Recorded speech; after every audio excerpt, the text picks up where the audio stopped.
The International Association for Near-Death Studies presents NDE Radio, a weekly exploration of near-death experiences and similar encounters with the other side. Now, here's your host, Lee Witting. Welcome to NDE Radio, brought to you by IANDS, the International Association for Near-Death Studies.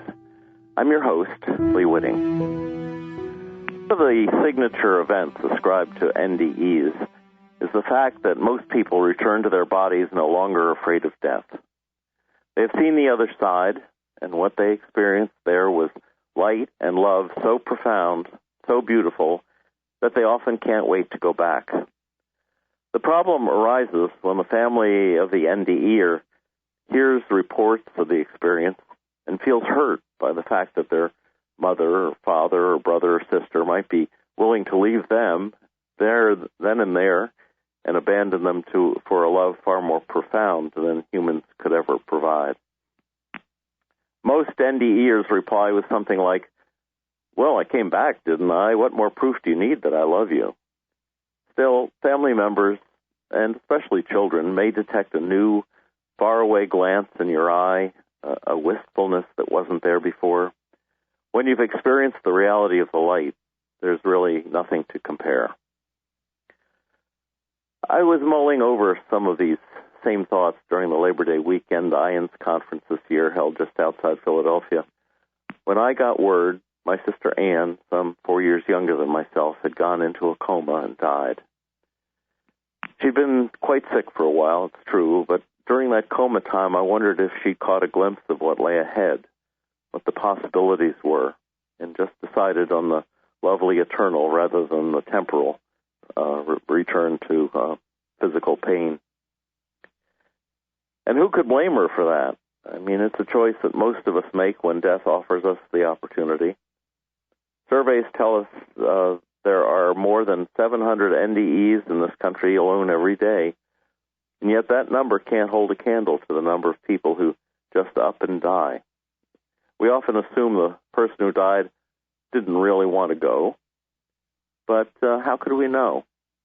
That might have been the nature of their last conversation with us, but when the spirit of that special person in their lives comes to meet them, someone from the other side who has predeceased them, or when angels call to them from the foot of their bed, then everything becomes more clear and their direction changes. As a hospital chaplain, I often compared notes on death event stories with the nurses I worked with. One story I heard from a nurse was the time a patient, angry at being sick and consequently hard to deal with, greeted her one morning with a happy smile. "Well, you must be feeling better," she said. He told her, "Well, my brother told me he will be coming for me tomorrow afternoon at 1 o'clock. Can you be here with me then?" The nurse, somewhat confused, said, "But I thought you told me your brother had died." "Yes," said the patient. "He's coming at 1 o'clock to take me home." "But you're not that sick," the nurse said. "You're not going to die." "Just please be with me at 1 o'clock tomorrow," the man asked. The next day, precisely at 1 o'clock, the nurse watched in amazement as the man raised his arms in greeting, a joyous smile on his face, and then he died. As a hospital chaplain, I often had to deal with family members who were appalled, aghast that their dying relative had signed a living will that specified, "Do not resuscitate." Well, she signed that when she was well. She wasn't really thinking seriously about what she was doing, they would argue. Now death's a real possibility, and she's in no condition to tear that paper up. But we in the family, we want you to do everything possible to keep Mom alive. We're sure that's what she'd want, if only she could say it. Sitting in the terminal at the Bangor Main Airport, waiting for the flight to my sister Ann's memorial service in Pittsburgh, I couldn't help but remember another time we were flying into LaGuardia to make a connection. The tower had kept us circling, and now we were getting close to missing our connection. The steward asked the pilot to radio a request to hold the next plane for us, and every passenger stayed in their seats to let us be the first to exit the plane on a run. We raced the length of the terminal to where we hoped our plane was waiting, but when we got there, the door to the ramp had just closed, and even though the plane was still there, it hadn't gone anywhere, they would not open the door and let us on board. Well, it's an analogy, and perhaps it's a little strained, but when someone we think we can't live without has the, let's call it the audacity to die, that same feeling of too little too late, just like missing that plane, haunts us for a time. We should have been with you, traveled with you, well, not because it was our time to go as well, but just because the main reason for our life on Earth had left without us, left us holding a boarding pass no more worthwhile than a living will document after the soul has departed. As a chaplain, I encountered many people who not only knew it was their time, but fought to make it so. Some recovered briefly from their coma or confusion, actually suddenly sat up in bed to straighten out situations, or make amends, or finalize arrangements, or reconcile with loved ones. Well, their families would be amazed, of course. Dad is better, they'd assume. Mom is her old self again. But then, of course, the next day, last-minute corrections made, they'd be gone. Most astounding, to me at least, were a few cases of dementia or Alzheimer's where the patient would have a moment of near-perfect clarity after years of losing the ability to communicate. For a miraculous moment, their minds cleared before they were gone. Then there were those who demanded no special efforts. If their heart should stop, no resuscitation. I've mentioned before on this show the story one nurse told about a patient she really loved, a patient she did not want to die. When the patient stopped breathing and the alarms went off, that nurse ran down the hall with every intention of doing CPR on the woman, despite her orders not to resuscitate. She did not want to have CPR, to be defibrillated. Well, the nurse was rushing down the hall to do what this woman didn't want, and suddenly she said, I got knocked flat on my back by an unseen force. Not only that, but that force held me down, pinned me to the floor while I struggled to get up to help my friend. And after a while, she could only assume it was the spirit of her friend holding her down, keeping her from trying to start the heart again. Her friend wanted to be, at last, to be free. Another time, I got an urgent call from the mother of a patient who had hung himself, her son. It was an amazing case of one woman's will to stop her son's departure from this life, despite his will and desire to depart. Although the woman was tiny and her son was over 6 feet tall, she had found the strength to lift him where he hung, loosen the rope, call the ambulance. Well, despite her efforts, the doctors all said it was too late. He'd been without oxygen for too long. He was brain dead. It was only a matter of time. They had put electrical nodes to his head, and they could not find a signal there. When I got to the room, she insisted, however, that we prayed to spare his life. So the mother and I stood on either side of the bed, joined our hands together over him, and prayed in Jesus' name that he come back.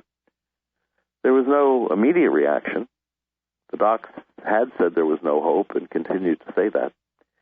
And yet the next day, when I stopped by the room to see how she was doing, the son was up on his feet, fully restored, and, by the way, furious with his mother for interfering with his choice to die. Another time I happened to stop by a nurse's station when a nurse pulled me aside to tell me a story. Do you remember a certain case about a month ago when a patient died and the family requested you come say some prayers for the deceased? She asked. Well, I vaguely remembered the family she was talking about. The patient had died, as was expected, and the doctor came around and pronounced him dead. And about a half hour after that, the family suddenly decided they wanted a chaplain to come down, say some prayers. And so they requested that I come down before the family went home, which of course I did. Well, said the nurse, a few minutes after that, after you left, this man the doctor had pronounced dead sat up in bed and asked, "When can I go home?" He was fine, and he left the hospital the same day.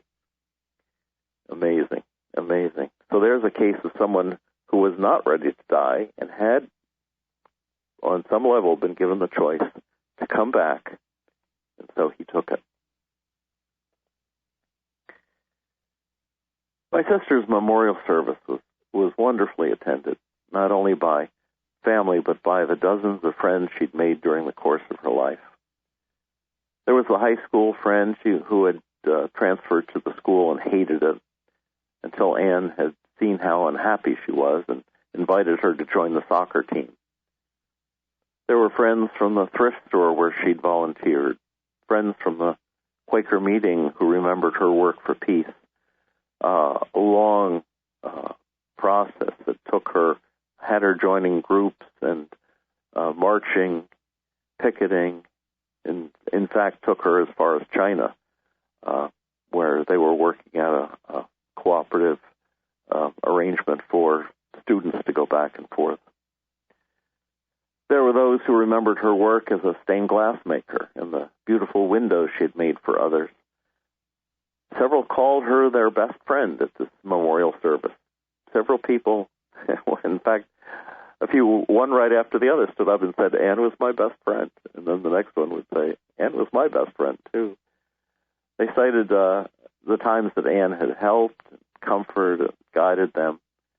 Her children, Anne's children, praised her for their upbringing, how she guided them into lives of love and creativity and successful parenting themselves. And one woman, not a relative, described how when her own family couldn't help her, Anne flew across the country to teach her how to care for and feed and bathe her newborn baby. Myself, I knew Anne had a different side, a more mystical nature to her that began when she was just a child. Some of you listeners have heard the story of my drowning and resulting NDE.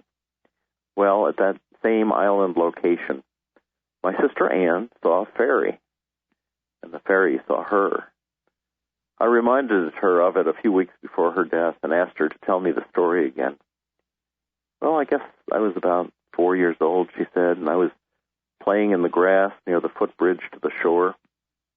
And suddenly I saw this little fairy creature run by. He was less than a foot tall, and suddenly he stopped, shocked to realize that I could see him.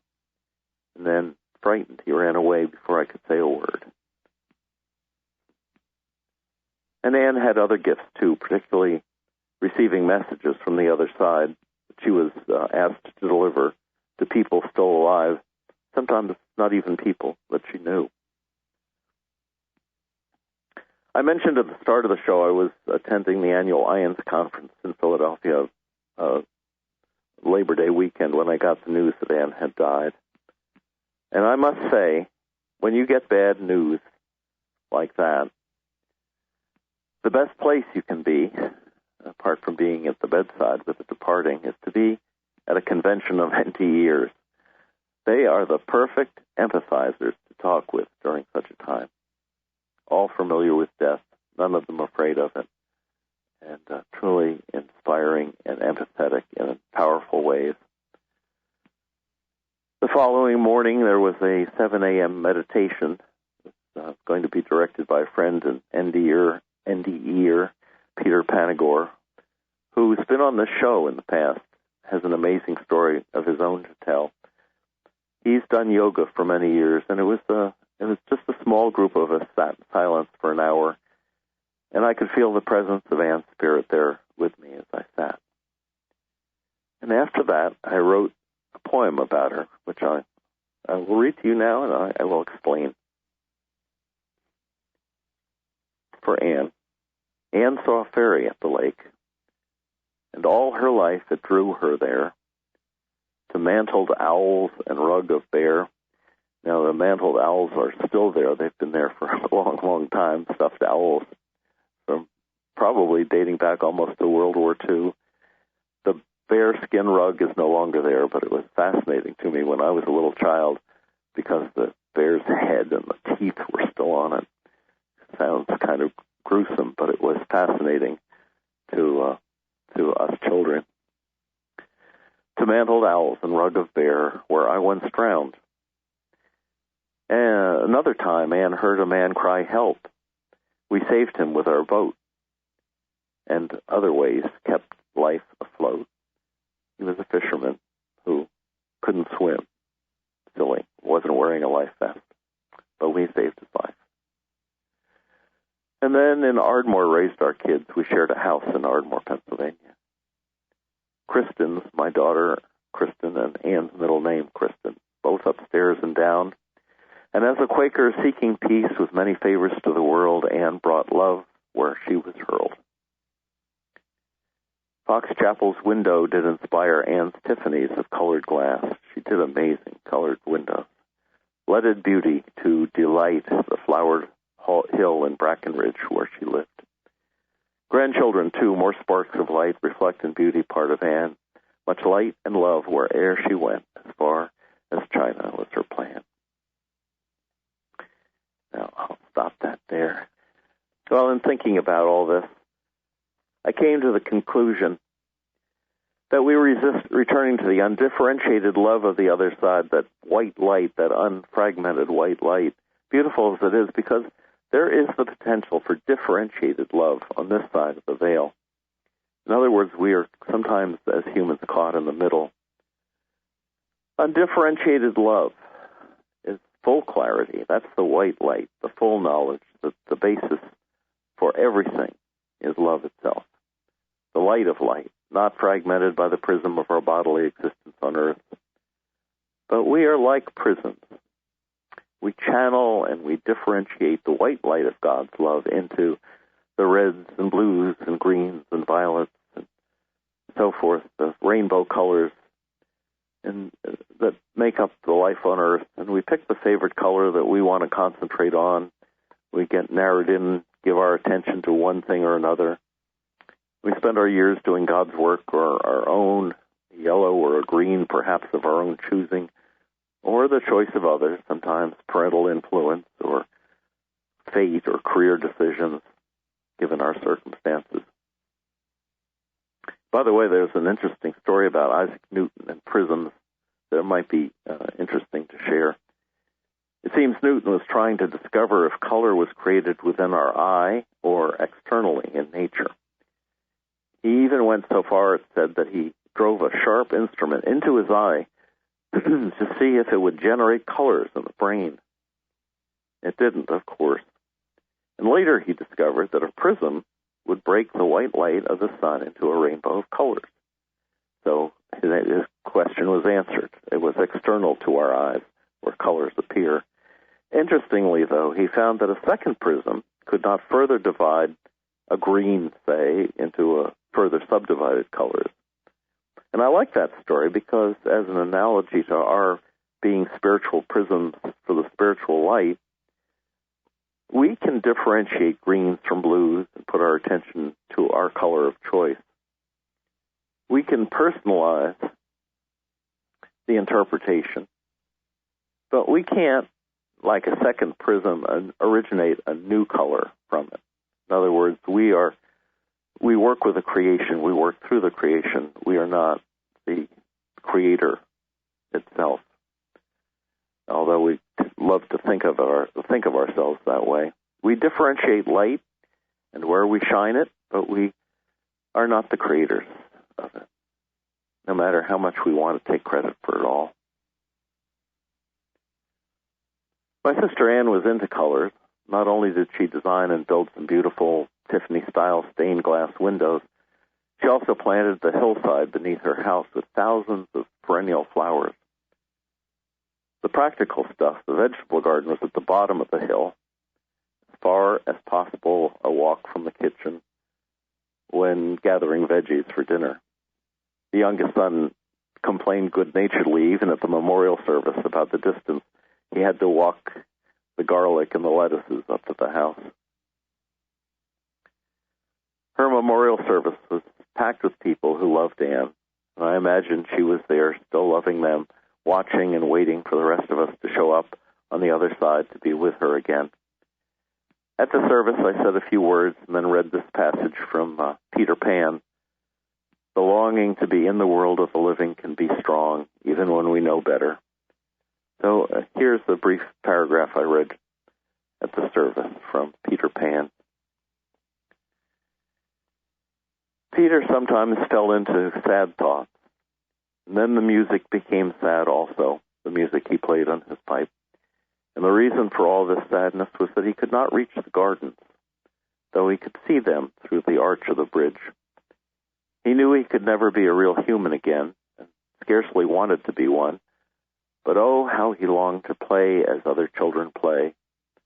And of course there is no such lovely place to play as in the gardens. The birds brought him news of how boys and girls play.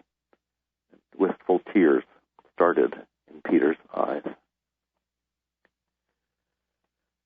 The description of Peter's wistful longing captures the way I see us on this side of the veil, looking over, and on the other side, looking back as well, caught between the knowledge of the great white light and the differentiated colors of our life with the colors of humanity here on earth.